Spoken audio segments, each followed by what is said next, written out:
them as Kindred The Family Soul. Can't ignore the rhythm in my walking. Graydon and Fatin Dantzler are the talented husband and wife duo behind some of the most empowering and inspiring music out there. Basking in the rays. Discovered by multi-platinum recording artist Jill Scott, this Philly-based singer-songwriter reality TV couple emerged from Philadelphia's neo-soul movement and have since been dubbed the first couple of contemporary neo-soul. Their debut album, Surrender to Love, and the follow-up, In This Life Together, have made headline news and earned them nominations for a Soul Train Music Award and the BET Jazz Cool Like That Award. Their candid and very transparent approach to sharing their family life story through powerful and beautiful R&B vibes is something I love, and their global fan base has come to value.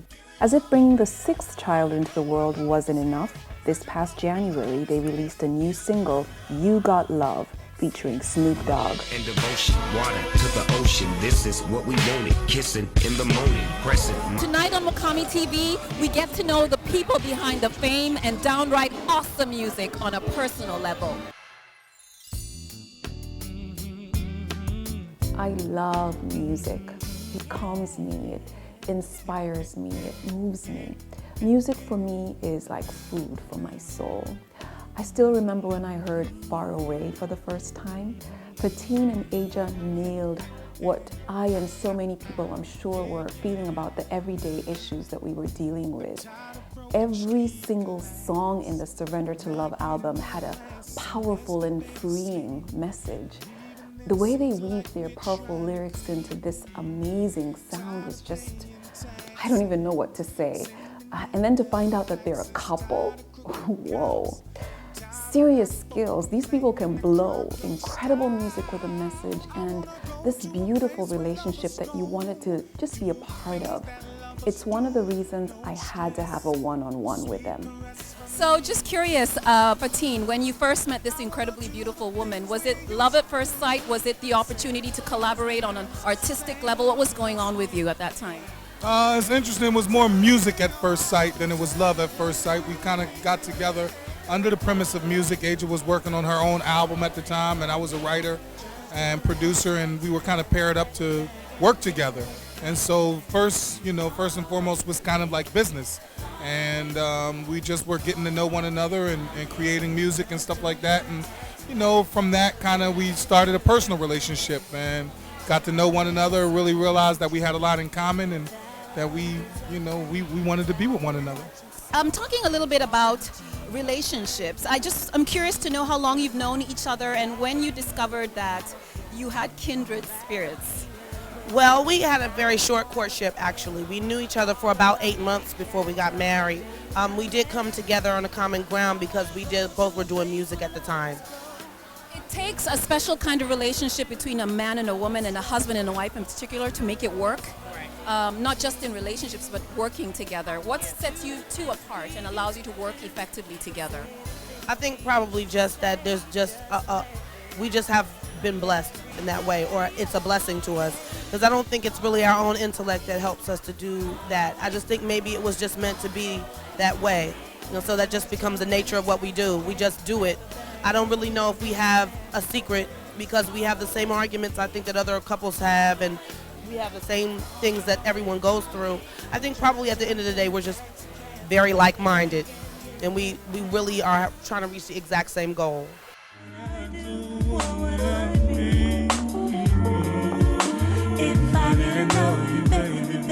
Kindred's story is reflected in their creative process.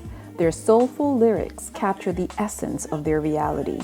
Theirs is the kind of music you'll want to play over and over again. They masterfully weave in themes that matter the most to them, celebrating important priorities like their family, recognizing their faith in a higher power, honoring their individual and mutual truth. So what is the overall goal of the movement that you've inspired and begun?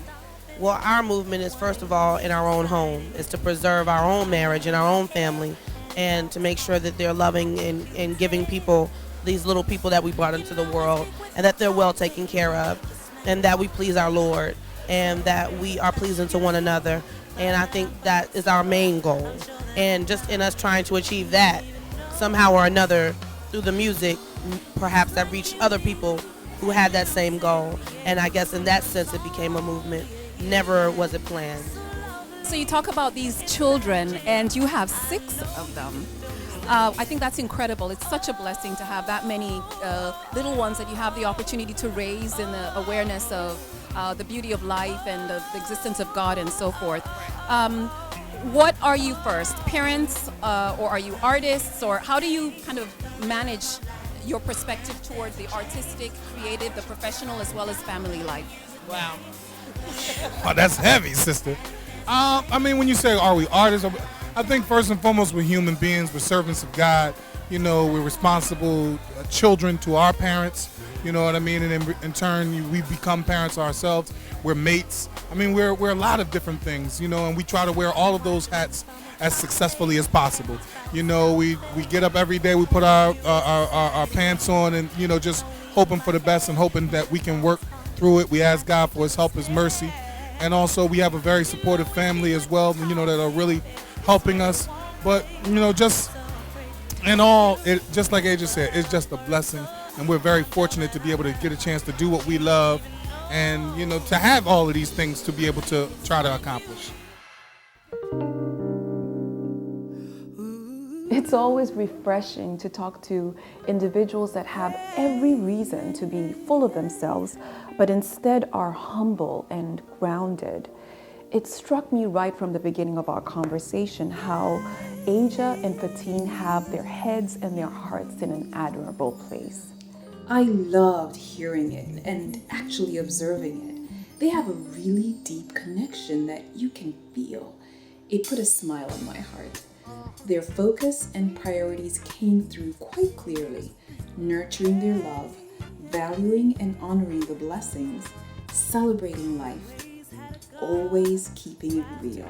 So you know what's so interesting about this is the music that you deliver to the world is different in that it's very candid and very honest about your lives. It almost tells the story of the journey of your life experience and gives a little bit of exposure, maybe some would say a lot of exposure to what's really going on behind the scenes for you. Right. That could be phenomenal in that it helps other people and really speaks to the things that they're dealing with.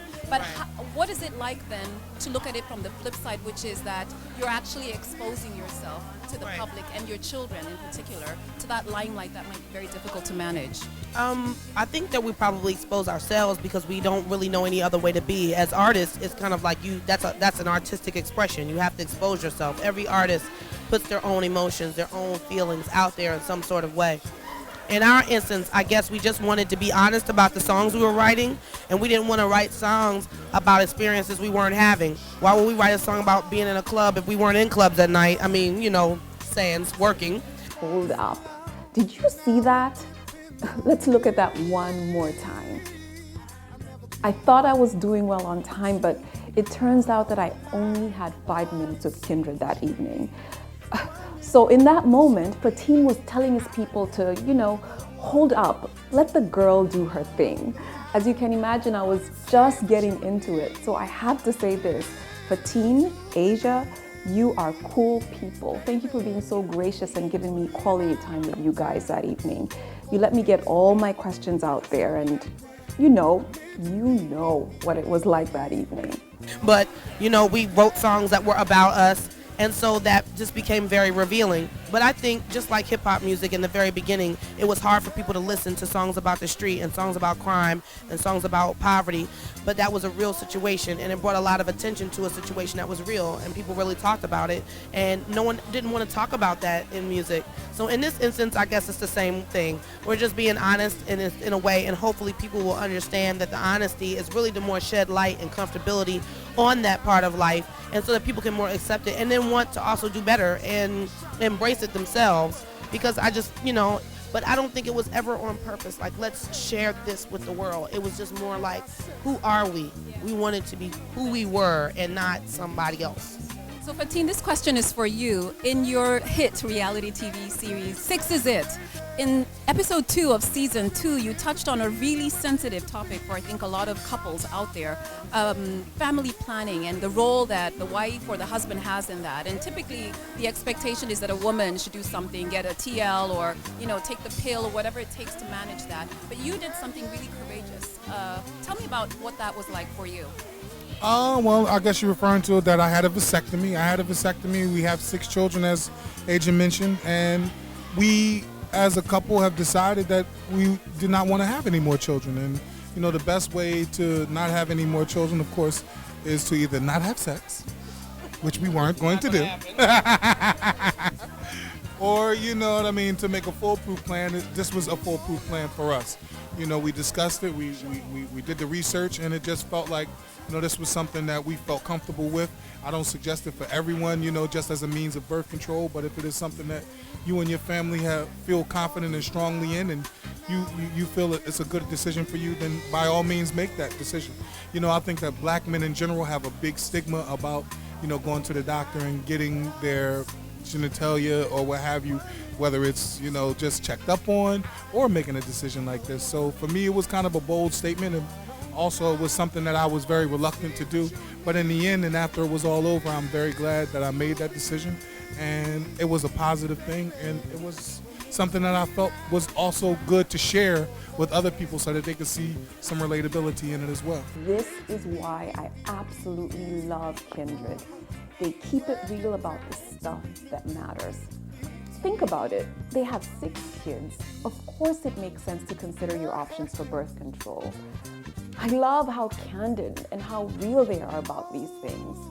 I just have to tell you, I had this conversation with my husband later on that evening, and he gave me one of those, don't even go there type of feels. Truth is though, you just have to do what you have to do, right? There's nothing better than that. Music and entertainment that is engaging, that stirs up debate and thought-provoking conversations, that causes you to put meaningful thought into your actions. Nothing better. Living up to their name, Kindred continues to deliver mellow, relaxing vibes with a powerful message to back them up. As their deep relationship has grown, their compositions have evolved while maintaining the straight-up, soul-affirming musicianship they're known for. You got what I want, you got what I need. If you're looking for the perfect combination of enjoyable beats, profound lyrics, and an outstanding band, then look no further. It's so important to me to talk about your music.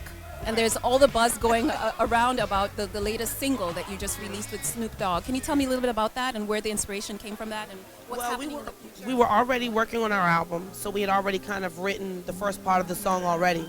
In the meantime, we had found out that Snoop was a fan of our music and knew some of our music, which we were very, proud and honored, and surprised, but not really. I mean, he clearly liked soul music, so it was really interesting that he did like our music. So through a mutual colleague and friend, kind of introduced us via email and text message to him, and he and my husband began to communicate, through email, and we sent him the song and asked him, what did he think, and he really liked it and said, that he would be on the song, and we didn't meet each other. He did the song, did all his parts, and we didn't meet each other until we shot the video, which was also like a really wonderful experience in that, we asked could he bring his wife with him, and he did. And so it was just a wonderful experience meeting the both of them, and they were 2 very genuine, loving people who were just not at all pretentious in any way, very kind, generous with their time, very easy to work with, and just wonderful people. I really can't say enough nice things about them. But musically, we are working on our 4th album. It's called The Great Recession, and it's due out June the 28th. And it's just an album that really is about the state of where people have been for the past few years and how it has affected everyone, but that our overall message is that love and family and togetherness are things that cannot be affected by wealth or what's going on in the country or politics or anything like that. Any last words for your global audience? Well, God willing, they can continue to expect good music from us, sincerity, truth, and honesty, and that we'll continue to do our very best to bring that to you and to perform and to get around to as many places in the world as possible to spread and propagate that message of love and, you know, just hope and faith and honesty. Just jump in the taxi cab, pack a bag and get away fast. Far away from here, far away from here, far away from here. Just jump in the taxi cab, pack a bag and get away fast. Kindred The Family Soul is about more than beautiful artistry. They're about living life authentically and treasuring the blessings, especially those precious connections with friends, family, and our gifts. Their new album, Love Has No Recession, drops on July the 26th. And check out Kindred's latest single, You Got Love, featuring Snoop Dogg. Pre-order the album on iTunes. And of course, season 2 of their hit reality TV series, 6 Is It, available on demand at kindredthefamilysoul.com and essence.com. And if you haven't already, you've got to subscribe to the channel today. Keep it logged right here on MukamiTV, where your stories are inspiring, empowering, and transforming lives. Guys, so I'm getting emails, I'm getting inboxed on Facebook, all this stuff about what I'm wearing and especially what's going on, you know, beneath my waist here. So I figured I am going to share. No words can describe that shoe. Just look at it. I'm going to give you a 360. There's the back. Check out that stiletto heel. Look at that gold. Look at that snake print. Peep toe to show off my beautiful pedicure. I'm not going to tell you where I got it. Isn't that fabulous? Ladies, this is the kind of shoe that just puts a smile, instant smile on your heart. Just look at it. Gold against purple, and then check out that emerald green.